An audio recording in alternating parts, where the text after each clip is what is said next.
Hello students, class 11th का आज नया चैप्टर हम स्टार्ट कर रहे हैं। चैप्टर 10 एस ब्लॉक के तत्व और इनऑर्गेनिक केमिस्ट्री का ये चैप्टर है। हमारा चैप्टर 13 हाइड्रोकार्बन पूरा कंप्लीट हो चुका है। ऑर्गेनिक केमिस्ट्री थी, उसमें कुछ बच्चों को कठिन लगती है। इनऑर्गेनिक केमिस्ट्री बहुत आसान है।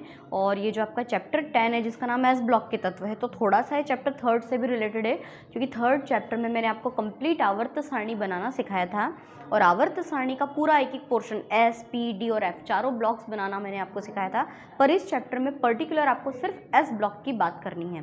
तो हम थोड़ा सा बेसिक से ही शुरू करते हैं।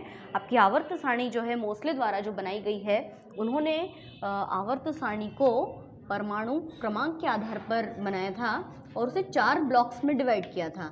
सबसे पहले हम लोगों को एस ब्लॉक की बात करनी है। तो एस ब्लॉक जो है वो 2 भागों में बटा हुआ है।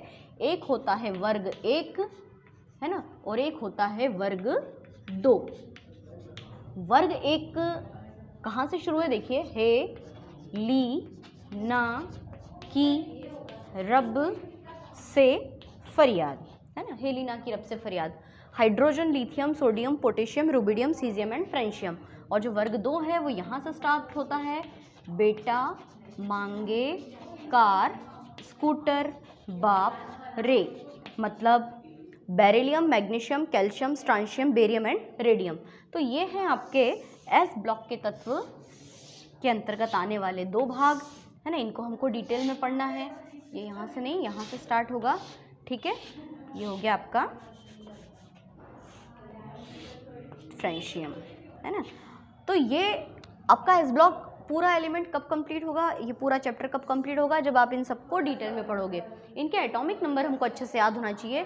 एटॉमिक नंबर याद करने के लिए 2, 8, 8, 18, 18, 32 ये नंबर याद रखना। और सिर्फ एक हाइड्रोजन बेचारे का परमाणु क्रमांक याद कर लेना बहुत कठिन है। 1 है इसका परमाणु क्रमांक, हो जाएगा ना याद।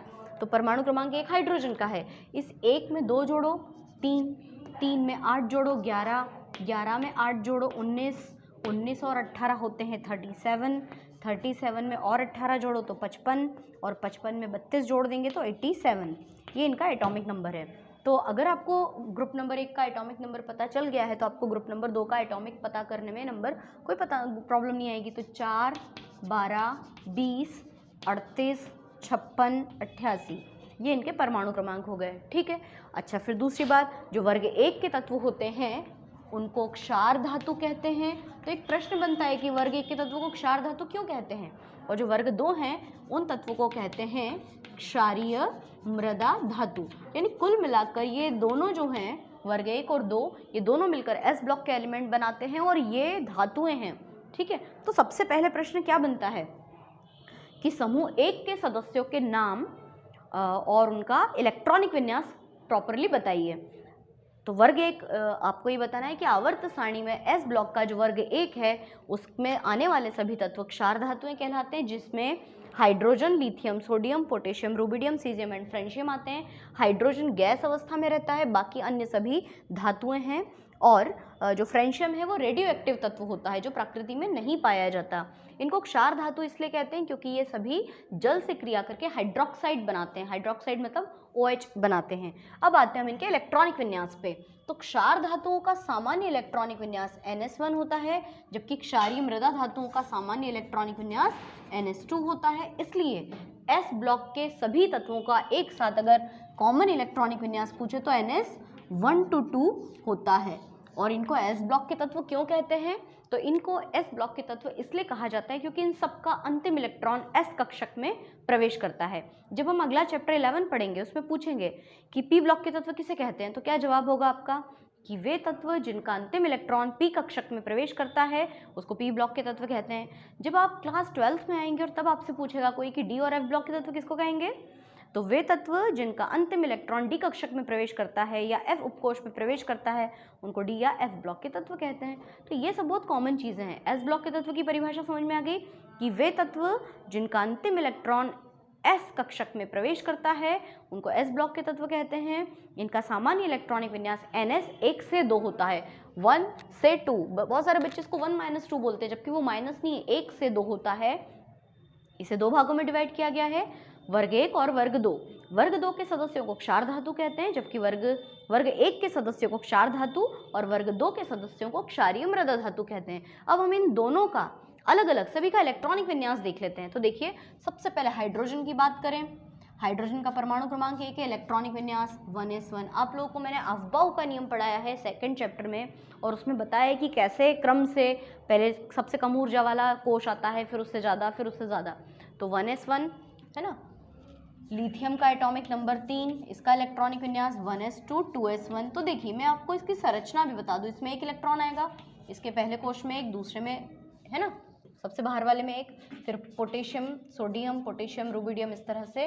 तो 1s2 2s2 2p6 3s1। हम इसका इलेक्ट्रॉनिक विन्यास ऐसे भी लिखते हैं 2 8 1। फिर हाइड्रोजन, लिथियम, सोडियम के बाद पोटेशियम 19, इसको कैसे लिखेंगे 1s2 2s2 2p6 3s2 3p6 4s1, है ना। तो 2 8 8 1। मैं आपको भी इसका स्ट्रक्चर बना के भी बताती हूँ। अच्छा, अगर आपको इसको शॉर्ट फॉर्म में लिखना है ना, हेलिना की रब 37, आपका इसका एटॉमिक नंबर 37 है। तो देखो, आप जरा सबसे आखिरी वाले कोश पे ध्यान दीजिए, 1s1 2s1 3s1 4s1। तो अब सबसे अंत में क्या आएगा 5s1। लेकिन 5s1 के पहले कौन आता है, क्रिप्टॉन नाम की उत्कृष्ट धातु आती है, इसको हम लिख सकते हैं 36। 5s1 हो गया 37। फिर रुबिडियम के बाद में आता है सीजियम 55, है ना। सीजियम, इसका कैसे होगा 5s1 के बाद में 6s1।